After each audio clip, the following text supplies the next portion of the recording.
নমস্কার সবাইকে। সবাইকে পূজার ঘরকন্যায় স্বাগত। আজকে আমরা ভেন্ডি, দেখতেই পাচ্ছেন, ভেন্ডি দিয়ে একটা অন্যরকম প্রিপারেশন বানাবো। খুব সহজ, যে কোনো নতুন রাঁধুনি রাঁধতে পারে এবং বিশেষ করে যারা ডায়েটে আছে তাদের জন্যই এটা খুব একটা সুন্দর খাবার, যেটা ডায়েটও ফলো করে। তো এটা বানানোর জন্য আমরা দেখতেই পাচ্ছেন একদম বাজার থেকে কেটে আনা কচি ভেন্ডিকে ছোট ছোট করে কেটে নিয়েছি। পাশে রাখা একটা মশলা আছে এবং কিছু পেঁয়াজ আছে। মশলাটার মধ্যে আমরা বেসিক্যালি হাফ চামচ হলুদ গুঁড়ো, হাফ চামচ লঙ্কা গুঁড়ো, কাশ্মীরি লঙ্কার গুঁড়ো, হাফ চামচ ধনে এবং জিরে গুঁড়ো মিক্স করেছি অল্প একটু জলে, আর তাতে হাফ চামচ মতো আদা বাটা রেখেছি। আচ্ছা, আমরা যেহেতু বলেইছি যে আমরা ডায়েটে আছি, সেজন্য আমরা খুব অল্প তেলে, দেখতেই পেলেন 1 চামচ মাত্র তেলের মধ্যে সেই ভেন্ডিগুলো, ভালো করে পরিষ্কার করে ধুয়ে রাখা ভেন্ডিগুলো অল্প একটু লবণ দিয়ে হালকা করে ভেজে নিচ্ছি। এবং এই ভাজাটা একটু সময় নিয়ে ভাজতে হবে, যেহেতু অল্প তেলে ভাজা, বুঝতেই পারছেন যে এটা একটু সময় লাগবে। তো আমরা খুবই অল্প তেল, একদম 1 চামচ তেল মাত্র ইউজ করেছি এবং এটাকে কন্টিনিউয়াস একটা স্টিয়ার করতে করতে আমরা হালকা ব্রাউনিশ করে ভেজে নেব। তবে খুব বেশি ব্রাউন কালার আসবে না, তার কারণ হচ্ছে যেহেতু তেল কম আছে, সেই জন্য অল্প অল্প লবণ দিয়ে দিয়ে যদি এটা ভাজি, তাহলে একেবারে ভেন্ডির মধ্যে মধ্যে লবণটা ঢুকে যাবে, তরকারির মধ্যে অত্যন্ত সুস্বাদু লাগবে। তো এরকম কিছুটা গ্রিন কালারই থাকবে, যাতে কালারটাও থাকে ভেন্ডির, সেটাও আমাদের একটা অবশ্যই উদ্দেশ্য। এবং সেই কারণে আমরা হালকা লবণ দিয়ে দিয়ে এটাকে বারবার কড়ার মধ্যে স্টিয়ার করে ঢাকা চাপা দিয়ে, বারবার চাপা দিয়ে দিয়ে এইভাবে আমরা সুন্দর করে ভেন্ডিটাকে ভেজে নিলাম। ব্যাস এই অবধি ভাজা হবে, এর বেশি ভাজা আমরা করব না, বাকিটা রান্নার সময় হবে।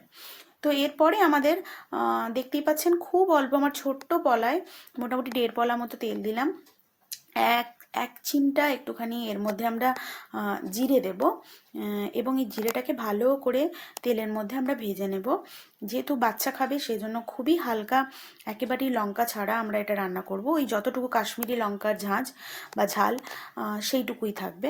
তো এটা ভালো করে ভেজে নিলাম। ভেজে নিয়ে এর মধ্যে আমরা দিয়ে দেব অল্প করে একটু কেটে রাখা পেঁয়াজ। এবার এই পেঁয়াজটা এর সাথে, যেই জিরেগুলো একটু লাল লাল মতো হয়ে যাবে, দেখতেই পাচ্ছেন কড়ায় লাল হয়ে গেছে, কেটে রাখা পেঁয়াজটা একটু দিয়ে দিলাম। এবং এই পেঁয়াজও যেহেতু খুবই অল্প তেলে আমরা রান্না করব, আমরা বললাম আমরা ডায়েটে আছি, এবং যারা ডায়েট ফলো করছেন তারা এটা খুব ইজিলি বানিয়ে রাতে ডিনারের সাথে ব্রেডেই বা যাই হোক খেতে পারেন। ব্রেড বা রুটি বা ভাত সবার সাথে এটা খুব সুন্দর যায়।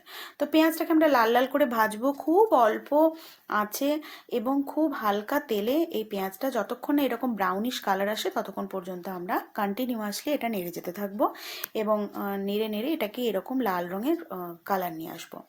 এবং তারপরে এটার মধ্যে ডুমো ডুমো করে রাখা আলু, এটা আমার বয়েলড আলু, জাস্ট ডুমো করে আলুটাকে কেটে নিয়ে আমরা কুকারে একটা সিটি মেরে রেখে দিয়েছিলাম।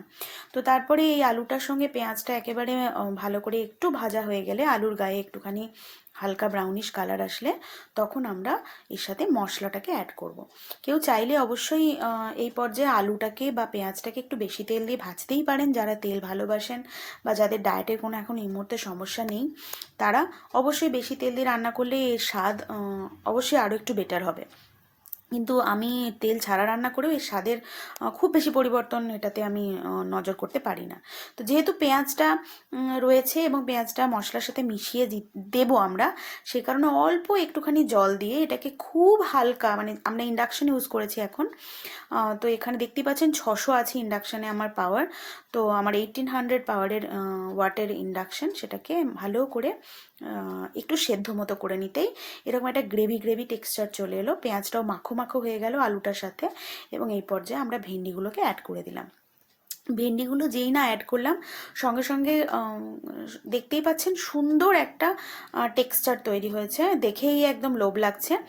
এবং খুব অল্প একটুখানি জল দিয়ে চেষ্টা করব যাতে সমস্ত মশলা আলুর সাথে সাথে ভেন্ডির মধ্যেও ঢুকে যায়, সেই জন্য।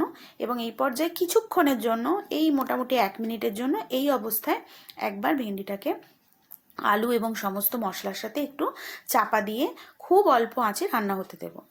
এবার এই পর্যায়ে কিছুক্ষণ ওয়েট করাবো। দেখতেই পাচ্ছেন 600 ইন্ডাকশান এখন, 600 ওয়াটেজ, হ্যাঁ একদম খুব হালকা আছে, কারণ না হলেই নিচটা ধরে যেতে পারে, তেল কম আছে যেহেতু। তো যেহেতু ভেন্ডিটা আমরা একটু আর একটু বেশি বয়েলড করবো আর কি, বেশি সেদ্ধ করব।